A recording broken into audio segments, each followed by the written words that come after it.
안녕하십니까, 뱅커형입니다. 오늘은 2024년 5월 4일 3일 연휴의 시작인 날입니다.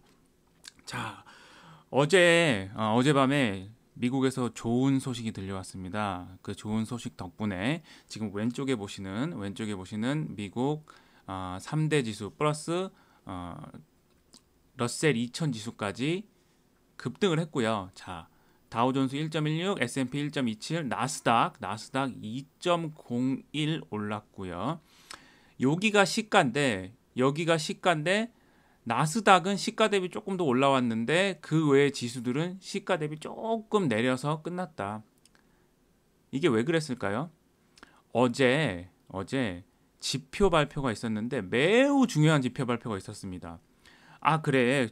지표 발표는 다 중요한 거 알지. 고용 지표가 중요한 거는 나도 안다. 근데 이게 훨씬 더 중요해졌어요. 이번 4월달 고용 지표가 어제 발표된 미국의 4월달 고용 지표가 훨씬 더 중요해졌습니다. 그런데 그 지표가 어떻게 나왔냐? 자, 논판 페이롤이라 그래서 비농업 부분 고용자 수, 비농업 부분의 페이롤, 급여 명세서를 받게 되는 사람, 즉 일자리가 얼마나 증가했냐, 미국의 일자리가 얼마나 증가했냐, 이 논판 페이롤과 미국의 실업률이 어떻게 나왔냐, 이게 굉장히 중요해졌습니다. 왜냐하면 이거는 항상 중요해요. 항상 중요한데 왜 더 중요해졌냐 하면, 자, 여기 보시면 FOMC 리뷰에 파월이 주초에 FOMC 회의하고 기자회견에서 갑자기 이런 얘기를 합니다. 자, 여기 글씨가 조금 작아도 잘 한번 보세요. 파월은 현 통화 정책이 제한적 수준이며 최근 노동시장 수요 둔화를 근거로 제시했다. 노동시장 수요 둔화를 근거로 제시합니다. 노동시장 수요가 둔화되고 있다. 이게 무슨 말이지? 왜 갑자기 노동시장 얘기를 해요? 이 노동시장 수요 둔화 근거는 이전 그리고 전전 FOMC 회의 때 나오지 않았던 얘기입니다. 그냥 이걸 한글로 읽어봐도 고용이 좀 약해지고 있나? 수요 둔화는 페이롤이 줄어들고 있다는 얘기잖아요. 수요 둔화는 기업들의 수요 둔화는 일자리가 적어지고 있다는 얘기잖아요. 적어지고 있다는 얘기. 근데 갑자기 그런 얘기를 합니다. 그래서 파월 되게 생뚱맞다. 무슨 얘기야? 혹시 그 금요일 날 발표하는 고용 지표를 먼저 봤나? 우리 파월 형님이? 그런 생각이 살짝 들었는데 에이 뭐 그러겠어. 미국에서 어떤 고용시장 둔화에도 대응할 준비가 되어 있다. 이런 얘기를 한 겁니다. 왼쪽 다시 보시겠습니다. 왼쪽 보시면 실제 고용 증가가 16만 7천 건, 예상은 18만 1천 건, 이전은 24만 3천 건이었는데 고용 지표가 둔화되는 게 보이십니까? 18만 건 예측, 근데 실제 16만 7천 건 나온 겁니다. 이거 뭐지? 자, 주식과 채권이 동시에 랠리를 펼쳤던 구간이 있는데 바로 요때입니다. 10월 초부터인데 10월 초에 무슨 일이 있었냐? 이거 잘 못 긋겠네요. 자, 똑바로. 자, 10월 초에 무슨 일이 있었냐? 자, 고용 지표가 15만 8천 건을 예상했는데 99만 건이 나옵니다. 이거 뭐야? 이전에는 24만 6천 건이었는데 갑자기 급격하게 감소합니다. 고용이. 페드의 목표가 뭐죠? 경제 성장을 도모하는데 물가 안정과 고용이 안정된 상황에서 경제 성장을 도모하는 게 페드의 목적인데 고용이 이렇게 확 꺾인 겁니다. 자, 고용 여기까지 했고 고용 얘기는 실업률 어떻게 됐냐? 실업률 실제 3.9가 나온 겁니다. 예상은 3.8이었는데 실업률은 생각보다 높고 일자리는 생각보다 덜 생겼다. 이거 무슨 얘기죠? 파월이 FOMC 회의 때 얘기한 어떤 고용시장 둔화에도 대응할 준비가 되어 있다라는 것과 딱 맞물려 들어가면서 시장 참여자들이 고용이 꺾이기 시작했다.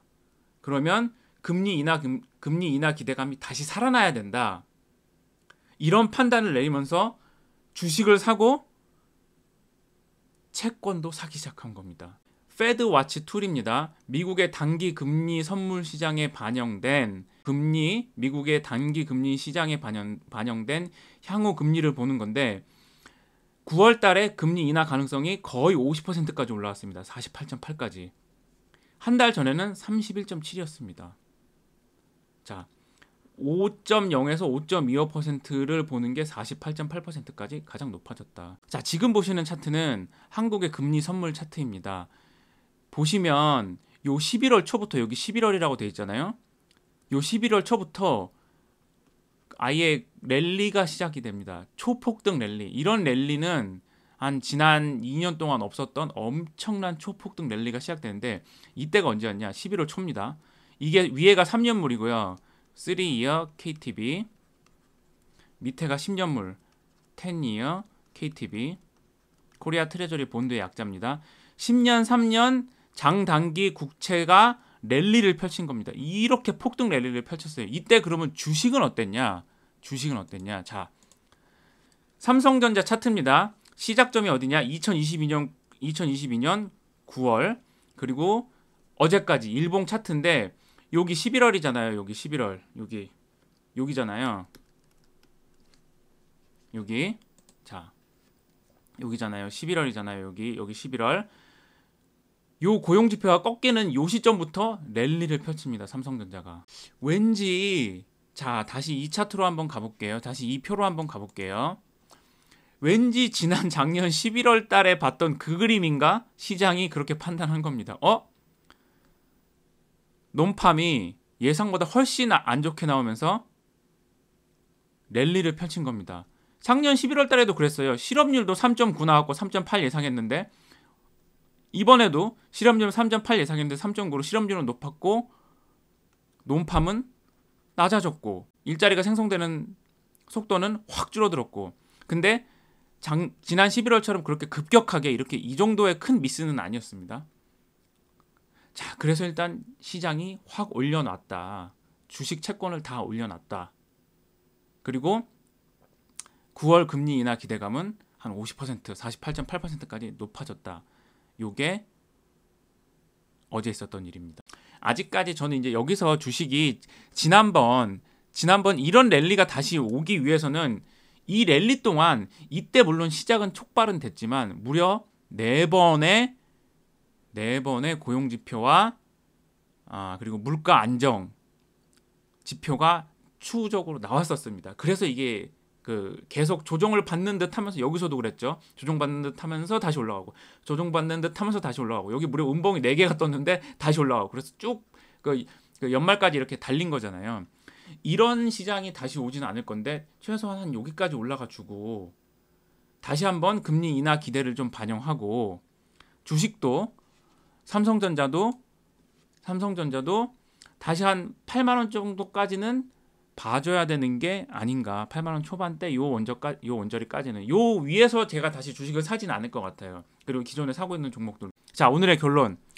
미국의 고용 지표가 생각보다 안 좋게 나왔다. 실업률은 높아졌고 논팜은 낮아졌다. 그런데 이와 같은 시나리오가 지난 2023년 11월 달에 한번 펼쳐졌고 그때 채권의 초폭등 랠리 그리고 주식의 랠리가 있었다. 기시감이 들죠. 왠지 본 것 같아. 이번에도 비슷해서 미국의 3대 지수가 다 급등해서 마감을 했고 미국의 채권 10년물은 4.6%를 하회했다. 자, 다음 주에 뭐 있죠? 다음 주에 정말 중요한 미국 기업 실적 발표가 있습니다. 요거 이제 보면서 기존의 포트폴리오 유지해가면서 AI, 반도체 이쪽 그리고 저는 이제 엔터 쪽으로 조금 쉽게 시작하고 그리고 그 외 CJ ENM이나 뭐 CJ 대한통운 이런 거는 혹시 기회가 있으면 영상으로 한번 제가 인사를 드릴게요. 이런 종목 쪽으로 조금씩 그 주변주로도 넓혀가고 있다. 이렇게 말씀드리면서 오늘 영상 마무리하도록 하겠습니다. 자, 연휴 잘 보내시고요. 긴 영상 시청해주셔서 감사합니다. 수고하셨습니다.